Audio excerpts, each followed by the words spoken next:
Calvert County Public Schools understands the importance of the public, our faculty, and our staff and students having confidence in the decisions that we make regarding inclement weather, and we take those decisions very seriously. I'll take as much time as I reasonably can to develop the recommendation that I make to the superintendent of schools, because the closer I can get to the weather event impacting Calvert County, the better I am able to gauge how it may impact our ability to safely operate the school system.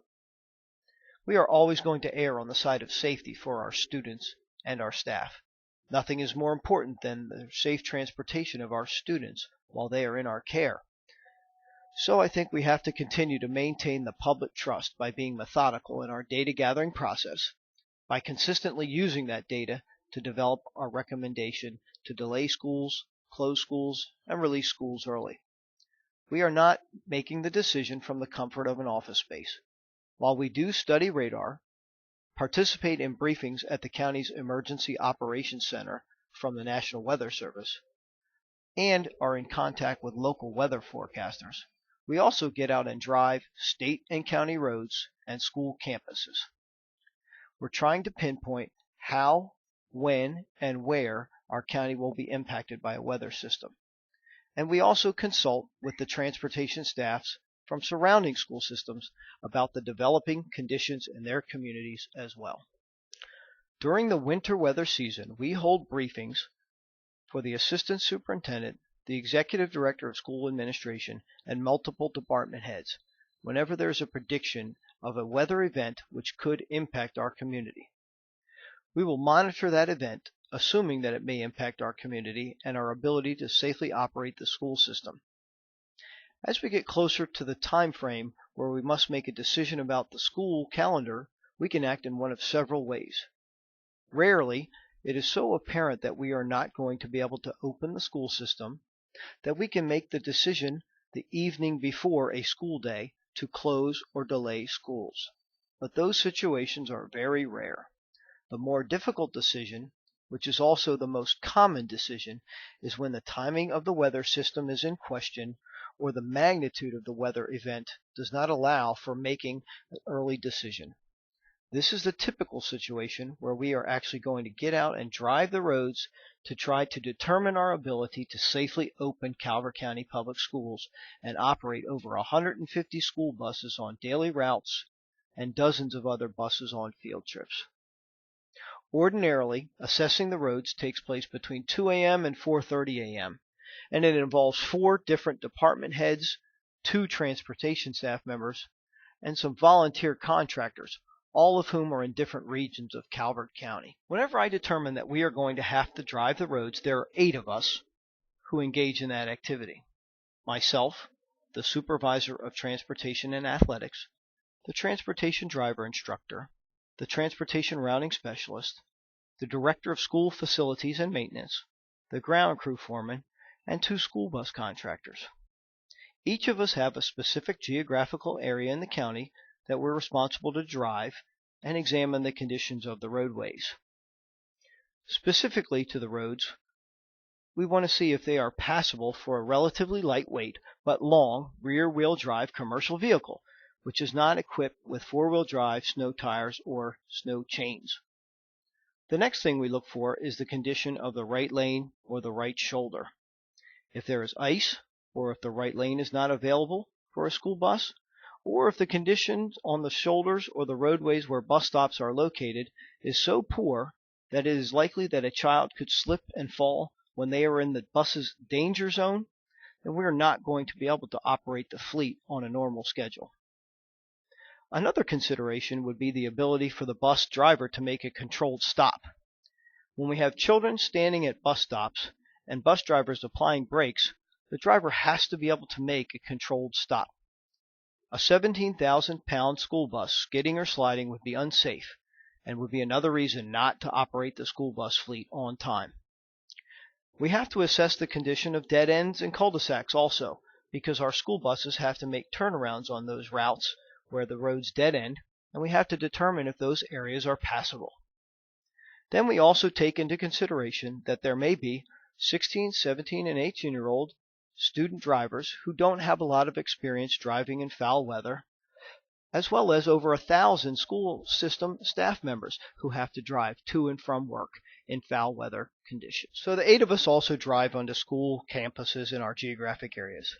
When we get on the campuses, there are several things we look at. First, we ask ourselves about the conditions of the driveways and will they be available to buses.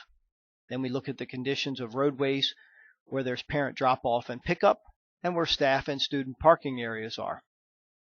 We also keep in mind that there are building service workers, child nutrition workers, and before and after care workers who have to leave their homes and drive the roads in order to start reporting to work very early in the 6 o'clock hour, which is well before the instructional day begins. We have to gauge how much time it may take to simply make the parking area safe and adequate for those early reporting staff, then for our faculty, our students, student drivers, and for the public who may be visiting the building. We have a responsibility to provide a safe parking space and a safe passage from the parking area into the building. And then we have to look at the conditions of the sidewalks and stairwells and ramps, which are specific to our ability to open the school building. We ask ourselves, where do kids come in? Where does the faculty come in and the community come into a building? And will all those areas be cleared in time to safely open schools?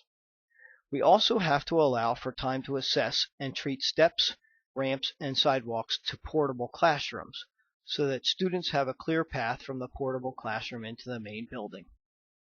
Some of those steps and ramps are metal, which means that precipitation can freeze even more quickly and deeply than on a wooden ramp or steps. This makes treatment very difficult. When we complete our assessment, I make the best recommendation that I can to the superintendent of schools before 5 a.m. One recommendation we can make is for a 2-hour delay, the purpose of which is to allow us to deal with minimal hazards where we believe the safest condition for our school bus drivers, students, and staff would be to allow all of them to have a daylight view of the roadways and more readily identify hazards that may be out there. Also, 2-hour delays give our grounds crew and building services workers extra time to work on parking lots, sidewalks, stairs, and ramps to increase our confidence level so that the roads and campuses have been plowed, shoveled, salted, and brined. These delays also allow our bus contractors time to prepare their vehicles. We also keep in mind that in the days following the accumulation of snow or ice, we may have to reevaluate for refreezing. Generally speaking, it takes about 3 hours to deliver all students from home to school or school to home. A 2-hour early delay or a 2-hour early dismissal may be made because the weather data available to us at the time indicates that there could be that 3-hour block of time in which we can safely transport students. The timing of the weather event complicates this decision, but again, we use the best information we can gather from the National Weather Service, from other weather sources, and other school systems to help us determine what would be a partial school day in which we could safely transport our students. If schools are closed, our building services workers and our ground crews have several other responsibilities. They clear out the central office and other school system facilities to make sure that there are safe areas there for us to open offices. And then they work on 7 o'clock schools, 8 o'clock schools, and 9 o'clock schools to make sure that their offices can be open. Whenever we go about making a determination to close schools, delay, or release early, we consult with other school systems about conditions there and their decision-making process. However, when decisions are made by other counties, there's a double-edged sword. The pressure that exists in social media and the general media, as soon as one county makes a decision, there's an expectation that other counties will immediately follow suit. There seems to be pressure to rush to make a decision, and we do not want to make the wrong decision for Calvert County. We're a large, long county, and weather can impact our county very differently from north to south or east to west. For example, all areas and campuses north of Prince Frederick could be in great shape and very passable and accessible, but the schools to the south and the roads to the south could be dangerous. And so the question is, why don't you just open schools in the north? Our response would be that we have teachers, staff, and faculty that live in the South, but who work at a school in the North. Those adults might not be able to safely make it to school. If the adults couldn't get to the school, then we would have students in the building without teachers and staff, and it would really limit our ability to provide a safe and meaningful instructional day. Another reason it would be difficult to only open a portion of the school system is because we have a large number of students who reside in one area, however they are enrolled in a school program in another area. These include the Career and Technology Academy, the Calvert Country School, specialized regional special ed programs, alternative ed programs, English language learner programs, and the like. Again, in erring on the side of caution, we would not put buses on the road to transport students to or from an area where conditions are treacherous to an area where roads may be clear. Each year, transportation reminds contractors and drivers to identify bus stops or roads which may not be passable for that individual bus driver. When weather conditions are such that even though schools are open, there may be an area where ice or snow may accumulate on a roadway due to an abundance of shade on the roadway, which does not allow direct sunlight to melt and evaporate the ice and snow.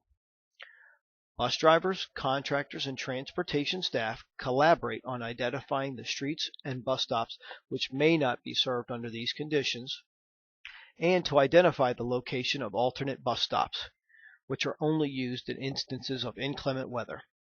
The alternative bus stop is supposed to be communicated in writing to the students and parents by the bus driver so that everyone affected is made aware of the matter.